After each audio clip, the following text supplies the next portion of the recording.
So Duns number is a data universal numerical system, and Duns number is actually a credibility number of an exporter. So then you should have Duns number. People tell me, it's like chicken and egg. They say if I get order, I will take it, but you will get order if you have it, right? So Duns number has to be there. This is something which I hear a lot of people say, especially when I meet some niche manufacturers, some service providers as well, like some professional service providers like architects and engineers and civil engineers, is, what are some sort of regulatory hurdles which Indian exporters face when they're trying to enter the US market? So there are. I will compartmentalize this in two parts. One is manufacturers and traders who deal with merchandise, a product, and service sector. Right. So US follows standards. There are standards like ASTM standard, or there are certifications. So they are they have to be followed. Now take case of architecture which you mentioned. There are architectural codes which have to be followed when somebody is doing architectural design or structural detailing or something like that, right? So those codes have to be known. We do not know those codes. So once you know, and then it is comfortable, right? And because their construction standards are different, there are certain standards which you should be knowing. That is the biggest challenge, right? So there is some part of work which American companies are outsourcing to Indian architects, but not all. So that we have to upskill ourselves to that. Now, if you look at merchandise, suppose whatever is consumed by Americans or whatever is put on the body is very, very strict regulation. So, for example, food or pharmaceuticals or medical devices or medical equipment, medical disposables, even cosmetics, hair color, anything which touches body, because life is very important in US, and very, very big, huge liability laws. So they have made the regulations. USFDA, you would need a registration with USFDA. They have inspections. There is a very stringent process involved. Even after you have been registered with USFDA, they come on sudden inspections, unannounced. They also issue warning letters if sometimes they find some information which they feel even after a year or 2 years of you doing business. So that regulation part and compliance part, we have to be always updated, right? If you take electrical products, then there is again there are electrical codes which are standards. Like if you see, we have BIS in India, Bureau of Indian Standards. So BIS has drawn all its standards from British standards, right? Because British were there before independence. But British standards also have, you can say, a lot of similarity to American standards, but not complete. So that way, many of our standards have over a period of time matched global standards. But still, every country has something different. So for every product, one needs to find out that what are the standards to be followed. Then there is a lot of American companies, particularly like those which are listed in the stock exchange or government institutions, they insist on Duns number. So Duns number is a data universal numerical system, and Duns number is actually a credibility number of an exporter.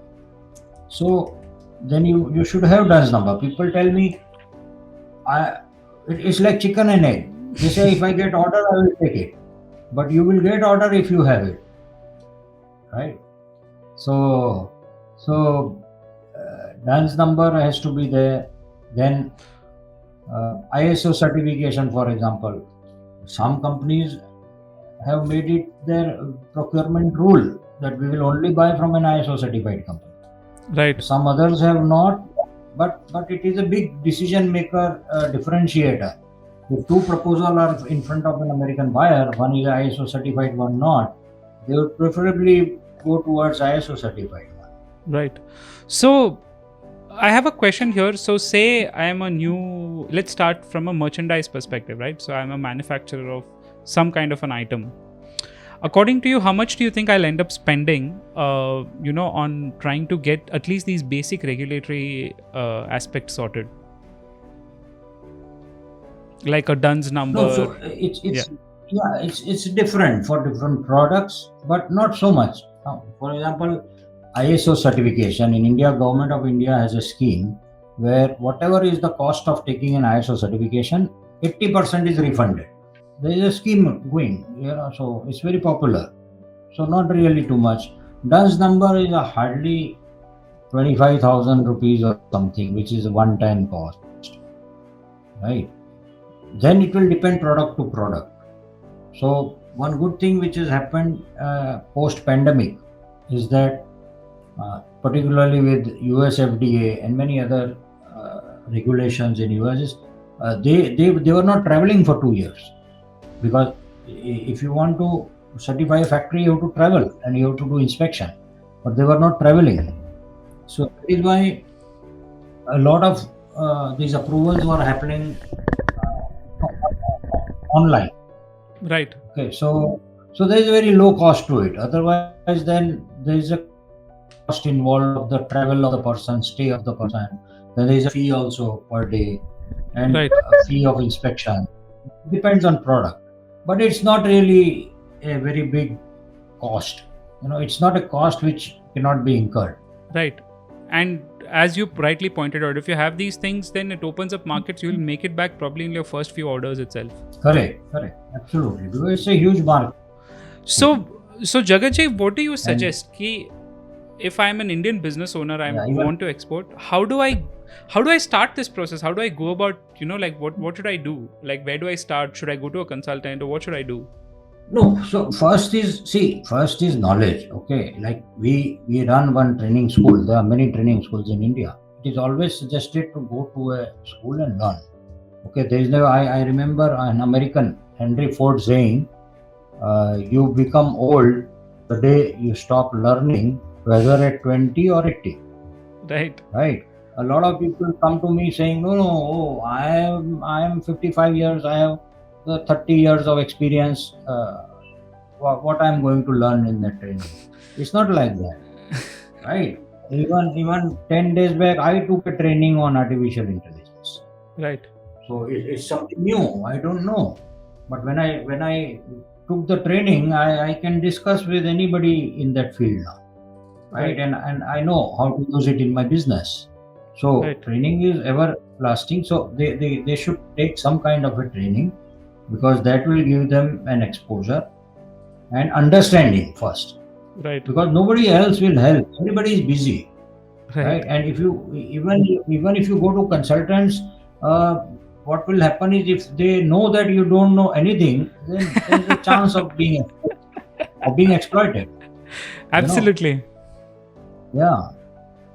And there is no rocket science in this. Right. In doing exports. Right. It is an entrepreneurs in India are very smart. Entrepreneurs in India are smart. Right. They are very smart. We are doing business in a very difficult country with a lot of challenges of ease of doing business. So when we are exporting, life is much easier. I agree. But yeah, I get your point. So essentially, get educated. It's not very difficult to find this information, is what you're saying. Subscribe to Export Fundas as well. We'll be giving a lot of this information out. But along with that, first get an understanding, and then, for your respective industry, start executing. And it's not, as what you're trying to say is this, right? The ease of getting these regulations sorted will not be as complex as you doing business in India. Yeah, no, not at all. In India also we have all those things. If I am a pharma company in India or a dyes and chemical company, every month I have inspections. Correct. From bodies. Correct. Exactly. So India also we have to follow the same thing. Exactly. Now there's one more part of this regulations and compliance I wanted to discuss with you, which is something which came up a little bit in our first episode, but I'd love to understand this. So what kind of impact did trade agreements and what kind of compliance and regulations I have to follow to take advantage of these trade agreements? Is it something which is very straightforward, or I have to do some kind of submissions? No, it is straightforward. It is between the two countries. Okay. You only need to have a certificate of origin.